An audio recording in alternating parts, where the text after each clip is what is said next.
Welcome back to Small Caps, ladies and gentlemen. My name is Kerry Stevenson, and today I've managed to snaffle Simon Lill. He's the chairman of Nimy Resources.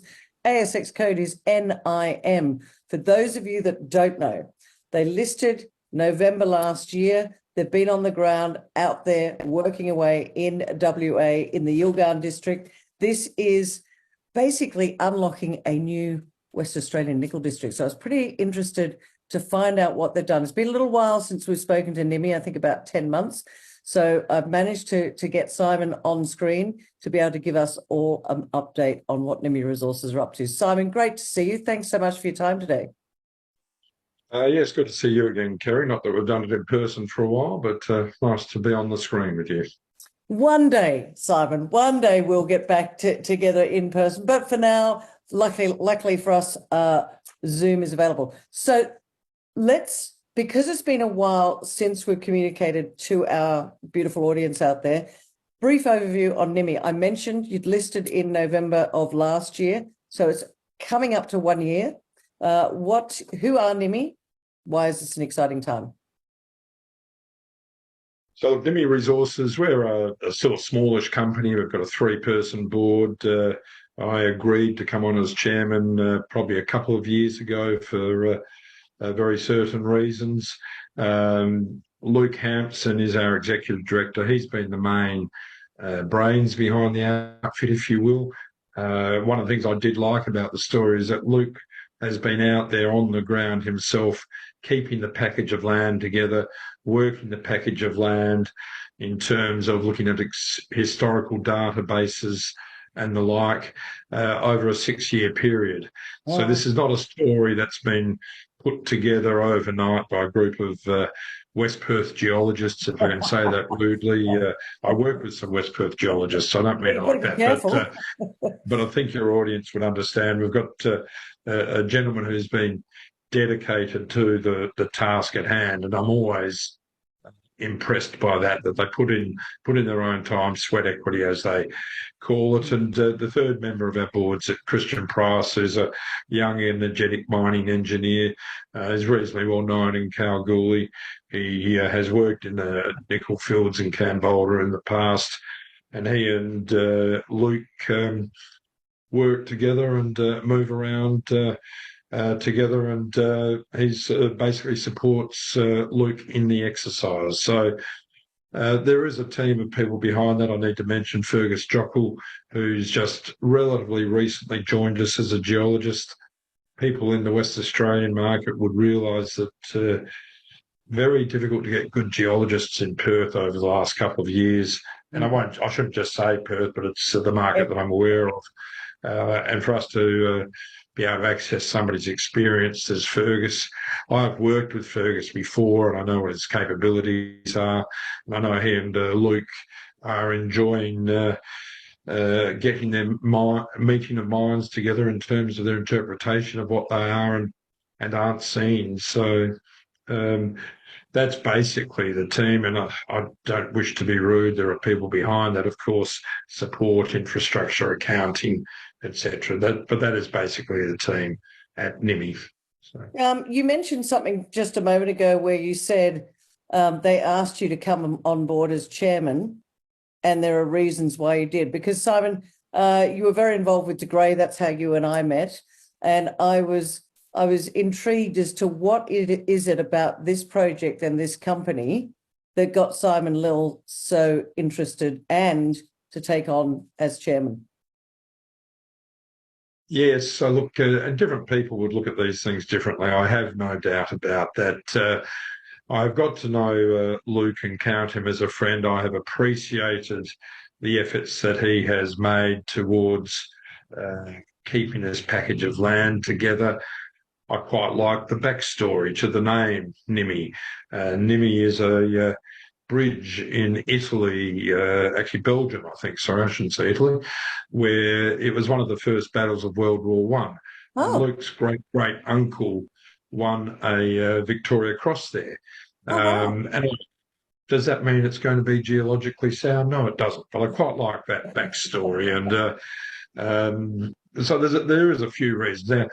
I guess the other more geological story we've put together quite a package of land in what you might call underexplored parts of the Yilgarn Craton.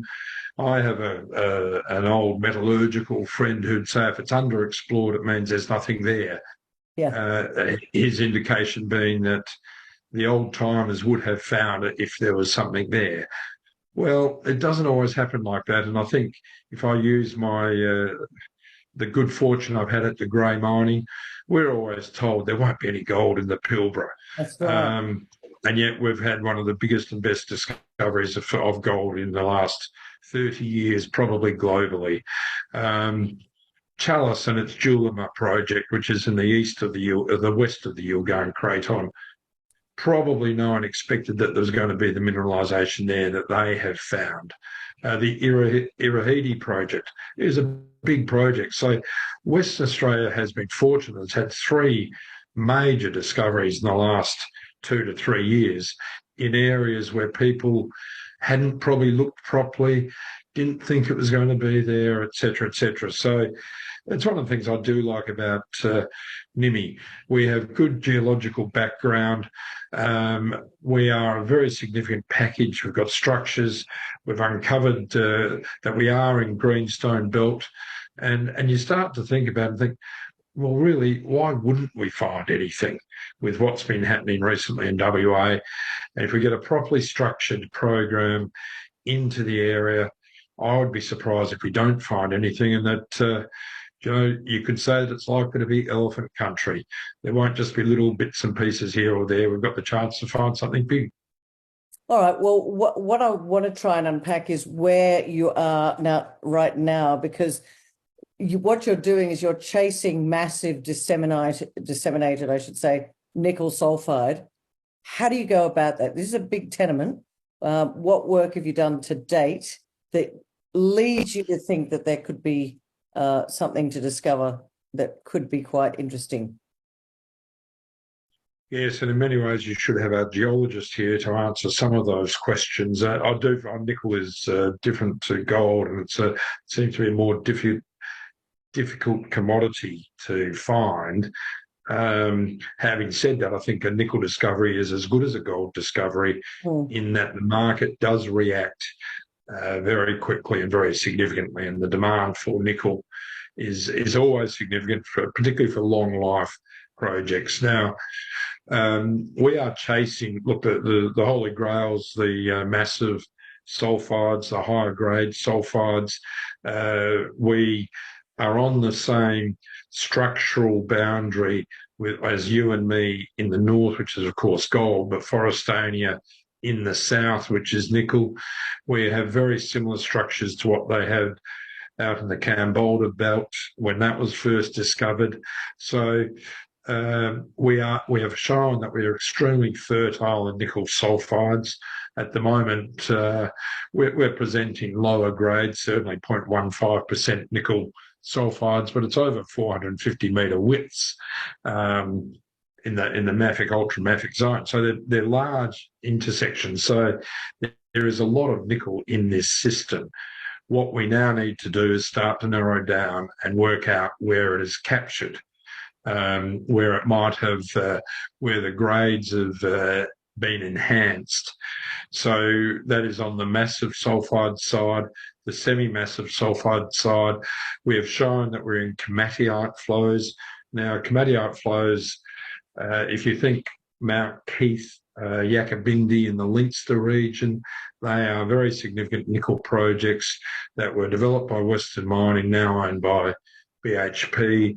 The town of Leinster, for example, has survived at the Mount Keith project, and they've been operating for 35, 40 years at grades that I believe are around 0.5 to 0.6% nickel. So that's the komatiite style of nickel, and we've shown that we're in komatiite flows.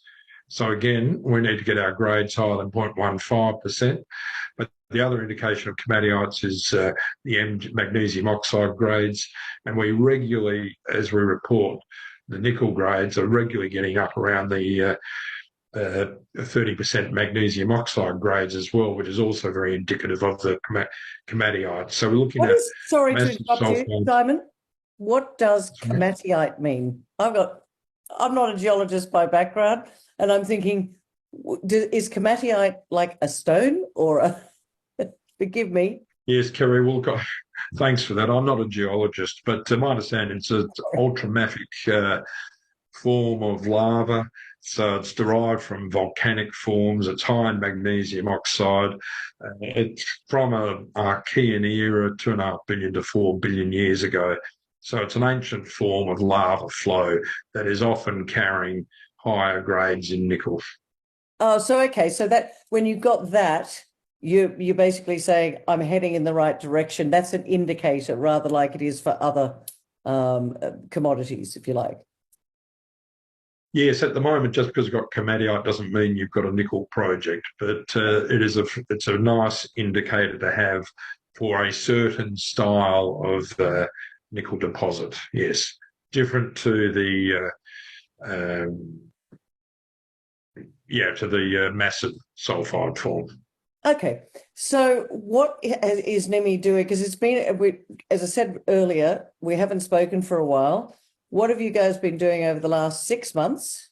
Talking to you in October, so we're coming up to the end of the year. What sort of news flow is coming up? What have you done? What's coming up? So look, we after listing, and unfortunately we lost our geologist at the time. He went to different pastures. We don't think they were greener pastures, although everyone talks about green metals, and he went to a lithium project actually. So it's so we have been undertaking a diamond program across. We have what we call, I think we've got 6 zones that are in our original area that Luke had first pegged and put together. So we've been drilling down to bedrock in those zones. We have just started reporting some of those diamond holes. Again, when you're a junior company, you've got the issues of, okay, well, you've got the diamond core, you've got to get it cut, you've got to get it get it logged, etc., etc. Not every junior company has those capabilities. So it's taken, and then the market in Western Australia and probably again in the East well knows that assay laboratories are absolutely snowed under. So once you've got it logged, once you've got it cut, you've then got to get it assayed. So that whole process from first drilling to getting the assay results has probably taken us about 4 to 5 months in our first holes, which we've recently reported. Both of them showed very significant, as I've said, intersections for nickel sulphides, albeit lower grades. We've tried to report, or we have reported the logging as best we can. What we have coming up in the nearest future is and I think I said it in a presentation that I gave last week, is that we do have the first indications coming through of we've drilled. We have a Gossan on the project. I can talk about Gossan shortly, but we have drilled under that Gossan now, and we are awaiting those results, and they will be pending, as will be some downhole electromagnetic work from that Gossan hole to see what's happening underneath. So Gossan's an expression of at surface. It will not just be at surface, it will continue down. So near the surface where we've intersected the Gossan, we first found it actually we were digging a sump for a drill hole. So it was in a target area anyway.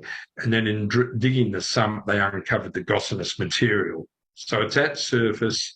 We've intersected it at a reasonably shallow level, which is going to mean that it's weathered, so it probably won't carry the same level of nickel that you'd be looking for at depth within a Gossan. But just to have a Gossan is significant. Camboulder, I think, was discovered for other reasons, but when they went back and looked after the event, it had Gossans throughout the region. Forrestania, the first indications, as I understand it, was due to Gossans in the area. Not all of those Gossans carried nickel, but eventually they did have Gossans that were carrying nickel, and then find the Forrestania nickel belt, which, as I say, we're on the same structural boundary. So for us to have a Gossan, we've been encouraged too by a few if I can call them older geologists that have worked in Cambodia, worked in Forrestania, very excited the fact that we have a Gossan. So we are going to be reporting on our initial Gossan hole shortly. As I say, it's shallower. We're expecting elevated nickel levels, but we don't think they're necessarily going to be have the wow factor that getting a 7% nickel result might do, or similar to that. But it will show that we're carrying elevated nickel within that Gossan, and that is a positive. The downhole EM should show where the main targets might be lower down that gossanous structure.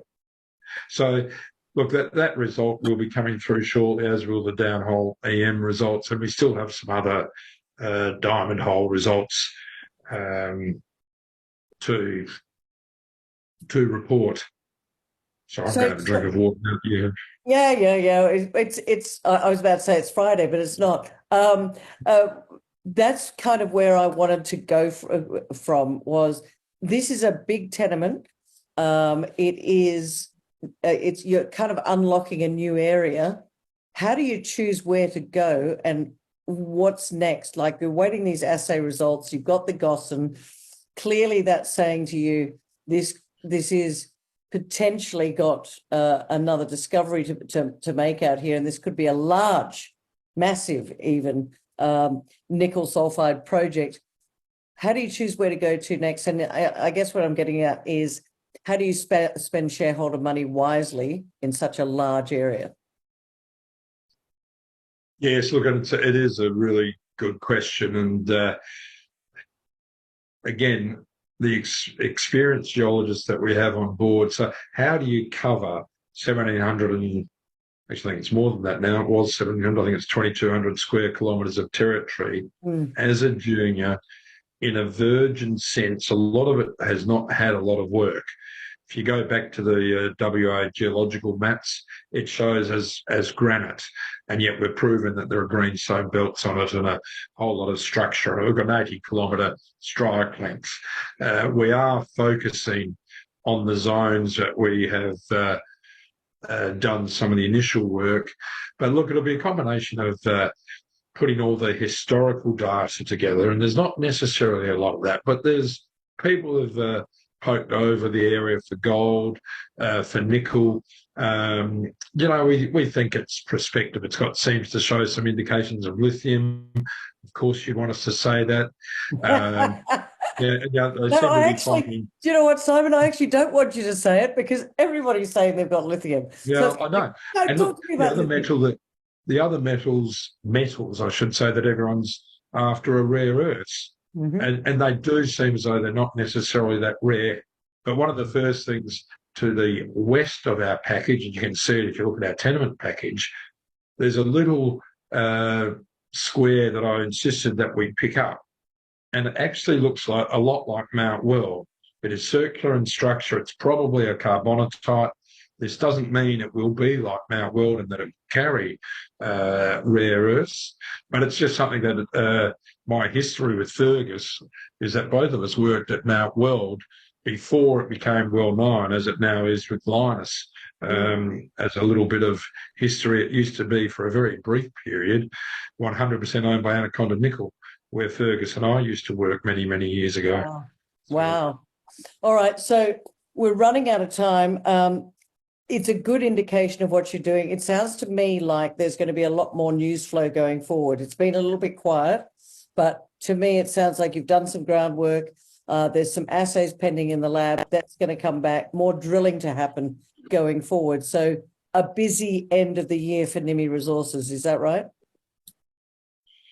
Yes. Well, look, we've got a lot of the results to come through. So there will be a lot of results to come through. We need to be advising the market of where our next targets are and how impactful we believe they will be. And it is actually also about getting our name out there, Kerry. Not a lot of people know about us. We haven't done a lot of marketing, and we're probably only just starting to do that. So that will also be, a busy part of our activities as well. So you will start to, hopefully not just me, but see a lot more of the team in interviews such as this. So, but yes, we do have results pending and results coming through over the period. All right. Well, I'm glad you've come to talk to us because from what I understand, it's quite tightly held. We'll get into that in a minute because we've run out of time, Simon. So let me ask you this. This is why I like to wrap this up in a nice little bow, if you like. Let's summarize it with 3 reasons, only 3, that you think people should be sitting up and taking notice of Nimy. And I guess I'll put one in before your 3, which is, ladies and gentlemen, they haven't actually been out talking to the market at all. They did the Pay Dirt Nickel Conference over in Western Australia only a few days ago, now talking to us on small caps. But Simon, wrap it up for us. What are the 3 reasons people should sit up and take notice? I believe we have done enough to date to show that we are in a nickel province. We've got very significant nickel sulphide intersections. We've shown gossans. We've shown that we've got comadiotes. We are in a significant nickel province. It's a matter of trusting our team to find the concentrations of that nickel. We do have the potential. We are building ourselves as a nickel company, but the area, structural boundary between Forestania, which is nickel, you and me, which is gold, there is plenty of potential for other commodities, and we touched on some of those earlier. We will not be ignoring those. We just need to get out there and do the soil sampling, the rock chip sampling, probably air core work, etc. So there is the potential for other commodities across this large land package. And at the end of the day, Kerry, you know what? We've got a market cap of $30 million. $30 to $40 million on any given day. And as I said earlier, a nickel discovery is like a gold discovery. If we get something, the market will react. And it won't react marginally. It will react significantly from a low market cap.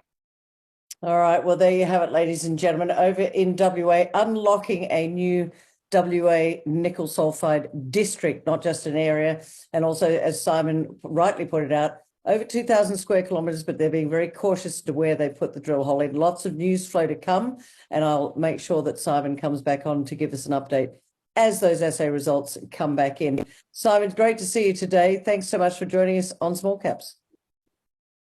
Thanks, Kerry. Good to see you again.